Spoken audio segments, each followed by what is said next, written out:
Okay so ये आप मेरे फेस को देखकर इस वक्त ऐसा लग रहा है जैसे मैं कोई स्टीम लेकर आई हुई, क्योंकि स्टीम लेने के बाद जो है ना फेस पे ऐसा पसीना इस कदर आया हुआ होता है, बट ऐसा बिल्कुल भी नहीं है। ये असल में मैंने इस वक्त जो आज व्लॉग का वॉइस ओवर करना था, सॉरी जो व्लॉग, एक सेकेंड मैं अभी बताती हूँ। Oh my God sorry. असल में मैंने आज जो व्लॉग अपलोड करना था उसका मैंने वॉइस ओवर करना था, और गर्मियाँ हैं इसलिए मेरे सारे घर वाले एसी वाले कमरे में होते हैं, एक साथ बैठे हुए होते हैं, और इतनी चीची पापा लगी हुई होती है कि उस वाले कमरे में उनके बीच में बैठकर तो वॉइस ओवर इम्पॉसिबल है। इसकी वजह से मुझे जो है वो फिर अलग कमरे में बैठकर जिसमें एसी नहीं है उसमें वॉइस ओवर करना पड़ता है। सो ये एक मजदूर का खून पसीना है।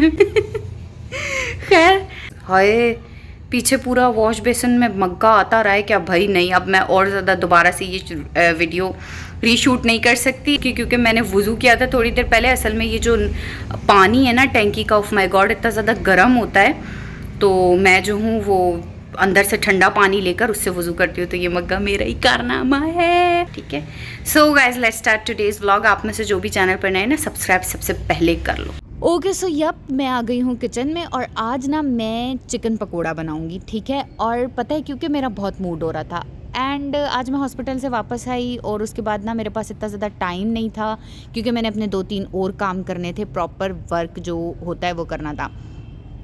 तो उसकी वजह से ना मैं मतलब व्लॉग नहीं बना पा रही थी। लेकिन फिर उसके बाद ये मैं आज नीचे वाले पोर्शन में जो हमारा किचन है ना उसमें आई हूँ, और आपको पता है नीचे वाले पोर्शन का जो किचन है ना वो मतलब एज़ कम्पेयर टू ऊपर वाले पोर्शन के किचन से ज़रा ठंडा होता है, यानी कि बहुत एक विंडो बनी हुई और बड़ा अच्छी सी हवा आ रही होती है, रोशनी ना। तो मेरा दिल किया चलो आज मैं यहाँ पर बना लेती हूँ। थोड़ा मैंने शशके वशके मारे, ओह माय गॉड ये मेरे पास है वो मेजरिंग कप्स होते हैं ना, आज किसी कोने खुदरे से वो भी निकला है। तो मैंने कहा चलो मैं ये यूज़ कर लेती हूँ। अच्छा, चिकन पकोड़ा की रेसिपी इतनी बातों में निकल ही जाएगी, फिर आगे और भी करते हैं बातें। चिकन पकोड़ा में ना ज़रूरी नहीं है कि आप boneless low, bone with bone भी ले सकते हो, बस छोटे छोटे पीसेस कर लेना। अच्छा, यहाँ पर छोटे छोटे पीसेस मैं इसलिए कह रही हूँ क्योंकि ना वो फिर विद बोन भी अच्छे लग रहे होते हैं। और ये जो है ना, अच्छा एक मुझे मेरी मम्मा बचपन से चीज़ बताती थी कि जो प्लास्टिक के बर्तन हैं ना उनमें जब भी हल्दी पाउडर उनसे यूज़ करो उसी वक्त वॉश कर दिया करो, वरना क्या होता है ना स्टेन लग जाता है। तो अच्छा उस वक्त मुझे ये चीज़ समझ नहीं आती थी। मुझे अभी भी याद है जब मैं चाइल्डहुड में थी ना, मतलब मुझे ना वो जो नहीं प्लास्टिक की भले न्यू प्लेट्स हैं उन पे कभी येलो येलो दाग होते हैं ना, वो नज़र आ रहे होते हैं ना, उस वक्त मुझे नहीं पता लगता था। जब बड़ी हुई ना फिर पता लगा है अच्छा ये चीज़ें उसकी वजह से होती हैं ना। है तो यही होता है कि बहुत सारी बातें मैं सोचती हूँ हमें चाइल्डहुड में नहीं समझ आती, जबकि उस वक्त वो हमें समझाई जा रही होती हैं। फिर जब हम बड़े हो जाते हैं ना तो फिर हमें वो जो बात उस वक्त हमारा माइंड कैच नहीं कर पा रहा होता ना, वो बड़े होकर हमें चीज़ समझ आ रही होती है, उसके पीछे की लॉजिक, उसके पीछे की सारी टेक्निक समझ आ रही होती है ना। इसमें फिर क्या होता है, अक्सर ऐसा होता है कि वो कहते हैं ना कि इंसान किसी के एक्सपीरियंस से ही अगर सीख ले तो ज़्यादा अच्छी चीज़ होती है। नुकसान की बात अगर हो ना, लाइक अब मैं समझाती हूँ मैं क्या कहना चाह रही हूँ। मुझे एक चीज़ यहाँ से याद आ गई, अब साथ साथ आप व्लॉग देखना, साथ साथ मेरी बात सुनना। वो ये है कि देखो मतलब एक्सपीरियंस है ना, अगर कोई हमें अपने एक्सपीरियंस से ना किसी काम का बताता है कि यार मैंने ये काम किया और मुझे ना इससे ये नुकसान हुआ और ये फ़ायदा हुआ, तो हम जो है ना कोशिश करनी चाहिए, मुझे ऐसा लगता है कि हम ना उसके नुकसान और उसके फ़ायदे को देखकर ना वहीं पर वो चीज़ समझ कर और उसके बाद सोच समझ के काम करें ना।